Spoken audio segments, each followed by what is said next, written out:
జిఎస్టీలో ప్రధానమైనటువంటి మనకి ఇమ్మీడియట్గా మన జీవితంతో టచ్ అయిన ఇంతకుముందు ఒక వీడియోలో చెప్పాను. ఇంకా ఏమేమి మార్పు వస్తాయి అంటే వ్యవసాయంలో ట్రాక్టర్లకి టైర్లు విడిభాగాలకి ఇప్పటిదాకా 18% ట్యాక్స్ ఉంది.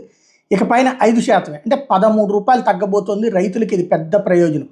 అలాగే ట్రాక్టర్లు, specified bio pesticides, micro nutrients, drip irrigation అవసరమైనటువంటి స్ప్రింక్లర్లు, అట్లాగే వ్యవసాయ పరికరాలు, వీటి మీద ఇప్పటిదాకా ఉన్న 12% ట్యాక్స్ని 5%కి తగ్గించారు. అంటే 100కి 7 రూపాయలు చొప్పున మిగిలినట్టు. అది ఒక 4 లక్షల ట్రాక్టర్ ఉందనుకుంటే ఇప్పటిదాకా 4 లక్షల మీదన దగ్గరగా 40,000కి పైన 48,000 రూపాయల దాకా పడుతున్నటువంటి ట్యాక్సు ఇక పైన 2 లక్షల రూపాయలు మాత్రమే పడుతుందన్నమాట. ఇదే 20,000 మాత్రం పడుతుందన్నమాట.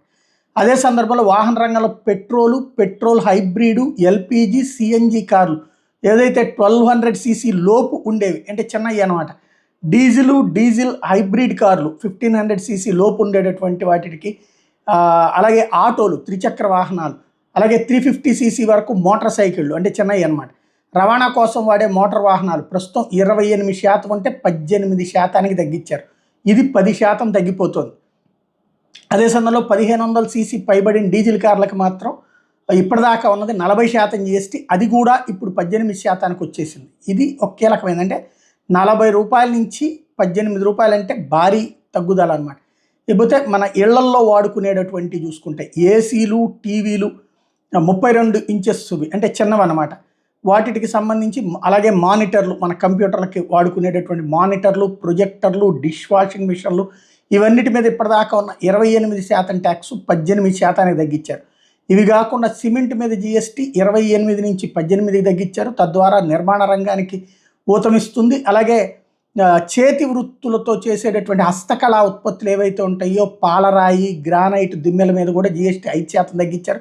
హస్తకళా ఉత్పత్తుల మీదన, అట్లాగే పాలరాయి మీదన, గ్రానైట్ దిమ్మెల మీదన 5% మీద ట్యాక్స్. అట్లాగే విద్యుత్ వాహనాలకైతే మరీ అద్భుతమైనటువంటి ఛాన్సు, 5% ట్యాక్స్. లేకపోతే రేస్ క్లబ్బులు, లీజింగు, రెంటల్ సేవలు, క్యాసినోలు, జోదం, గుర్ర పందాలు, లాటరీ, ఆన్లైన్ మనీ గేమింగ్ల మీద మాత్రం 40% ట్యాక్స్ ఉంటుంది. స్లాబుల మార్పు మూలంగా 48,000 కోట్ల ఆదాయం అయితే ప్రభుత్వం కోల్పోతుంది. అది ఎలా ఇస్తారని రాష్ట్ర ప్రభుత్వాలు కేంద్రాన్ని అడుగుతున్నాయి.